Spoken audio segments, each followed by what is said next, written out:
Good morning friends. चला तर मग आज बघूया आपण आपल्या व्हिडिओमध्ये सांबार वडा संडे स्पेशल. तर तुम्ही बघत आहात माझं ज्योत्स्ना मून चॅनल. तर या चॅनलवर तुम्हाला विदर्भाचा स्पेशल सांबार वडा कसा बनवायचा तर मी सांगते तुम्हाला. चला तर मग या. रात्रीला मी इथे उडदाची डाळ भिजत घातली होती आणि सकाळी खूप छान भिजली. तिला छान धुवून टाकलं आहे आणि इथे बघा मी पाणी निसरायला ठेवलं आहे चाळणीमध्ये काढून. तर आता तेव्हापर्यंत आपली डाळीचं पाणी निसरते तेव्हापर्यंत मी इथे घेतली आहे तुरीची डाळ आणि मसूरची डाळ मिक्स घेतलेली आहे. तिथे हळद आणि तेल टाकून घेतलं आहे मी. हळद आणि तेल टाकल्यानंतर डाळ थोडी लवकर शिजते आणि छान छान लागते चवीला पण. तर म्हणून मी तिथे कुकर लावला आहे बघा. आता कुकर ला शिट्या होतपर्यंत मी इकडे डाळ वाटून घेतलेली आहे. डाळीमध्ये बघा तुम्हाला लागेल तेवढं पाणी घाला आणि ती डाळ छान पिसून घ्यायची आहे बारीक. थोडी राहिली अशी ओबडधोबड तरी काही हरकत नाही. आता एका बाजूला मी डाळ पिसून ठेवलेली आहे. तर तिला पण आता थोडा वेळ आपल्याला सेट करायला ठेवली आहे 10-15 मिनिटं. आणि एका बाजूला माझं सांबारसाठी कुकर लावलेला आहे. डाळ शिजत आहे. बाकी सर्व तयारी कांदे लसूण सगळी तयारी करून आहे. त्यामुळे आता मला थोडा वेळ होता. त्या वेळेमध्ये मी आता बघा थोडे भांडे पण आहेत तर मी भांडे पण घासून घेतले बघा. वेळेचा उपयोग करून घेतला बघा. थोडा वेळ होता तर एका बाजूला कुकर लावलं, एकीकडे डाळ पिसून ठेवली आहे आणि दुसरीकडे आता मी इकडे भांडे पण घासून घेतले आहे. कांदा नाही टाकायचा. लसूण जिरं अद्रकचा पेस्ट करून आहे तयार आहे.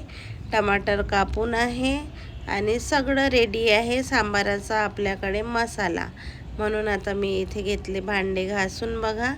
सगळं साफ करून घेतलं, स्वच्छ करून घेतलं. थोडा वेळ होता माझ्याकडे तर मी सगळं स्वच्छ करून टाकलं आहे बघा. 2च मिनटात मध्ये आपलं हे काम झालेलं आहे ना. आता इकडे बनवते मी सांबार. आता सांबार बनवायला तेल खूप गरम झालेलं होतं त्यामुळे मी याच्यामध्ये एका हातात मोबाईल असतो त्याच्यामुळे मी दाखवू शकली नाही. म्हणजे त्याच्यामध्ये तेल टाकलं, राई टाकली आणि लसूण जिरं अद्रकाचं पेस्ट टाकला. आता मी ते काही फाईन केलेलं नव्हतं, असंच चेंदून टाकलेलं होतं. आणि लाल तिखट, हळद, मसाला, गरम मसाला, नमक आणि टमाटर, हिरवी मिरची मी टाकून घेतली याच्यामध्ये. बिलकुल साधी फोडणी आहे. असं काही खूप धनिया पावडर वगैरे टाकलेलं आहे मी. साधी फोडणी आहे, खूप काही असं नाही. बघा किती छान सांबार झालेला. एक नंबर सांबार. तर सांबाराची चव तर बघा एकच नंबर झाली बघा. तर इकडे झाला आहे आपला सांबार रेडी. तर मी अजून सांबार मसाला घातलेला नाही त्याच्यामध्ये, कारण डब्यावर पण द्यावी लागेल ना.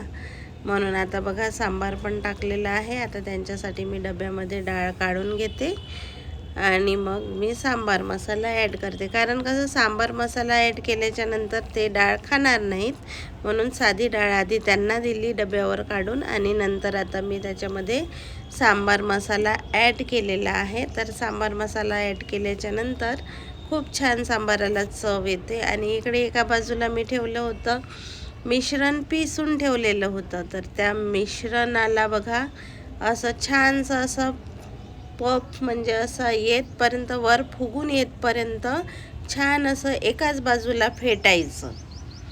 ते मिश्रण एका बाजूला फेटायचं. जसंचं तसं बनवायचं नाही, म्हणजे असे स्पंजी बनतात आपले मेंदू वडे, असे सॉफ्ट बनतात. तर त्यासाठी मी कमसे कम 5 ते 10 मिनटं त्याला एकाच बाजूला खूप असं फेटून घेतलं आहे. आणि त्याला छान असं पांढरा वर असा पफ आलेला होता. तर तेव्हापर्यंत मी त्याच्यामध्ये काहीच ॲड केलेलं नाही. फक्त नमक आणि जिरं ह्या 2च वस्तू टाकलेल्या आहेत. बाकी काहीच नाही. नमक आणि जिरं टाकायचं आणि फेटून घ्यायचं छान गोल गोल गोल गोल एका बाजूला फेटून घ्यायचं बघा. आणि मेंदू वडे बनवताना हाताला चिपकतात, तर हाताला चिपकतात, त्यासाठी मी घेतलं आहे डब्यामध्ये पाणी.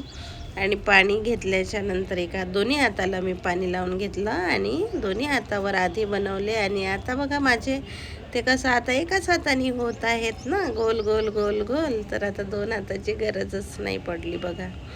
तर असे बनवून रेडी झाले आपले तयार. मग एका बाजूला मी काढून ठेवले आहेत आणि हे दुसऱ्यांदा पुन्हा बनवायला ठेवले आहेत. तर बघा असे झाले आहेत आपले मेंदू वडे. तर विदर्भ स्पेशल मेंदू वडा कसा झाला आहे तर तुम्ही पण सांगा आणि तुम्ही पण नक्की बनवून बघा. या माझ्या पद्धतीने नक्की तुम्हाला दुकानात चव नाही मिळेल, इतकी छान चव तुम्हाला घरी मिळेल. आणि असे मेंदू वडे असे इतके सॉफ्ट झालेले आहेत की असे म्हणजे हाताने असे खूपच सॉफ्ट सॉफ्ट वाटत होते बघा. आता तुम्ही पण बनवून बघा, तुम्हाला पण जमेल.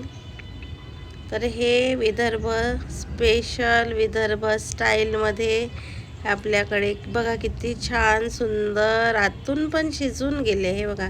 आणि शिजवताना आहे ना कमी पॉवरवर शिजवायचं, खूप कमी पण फ्लेम नाही ठेवायची आणि खूप जास्त पण नाही ठेवायची.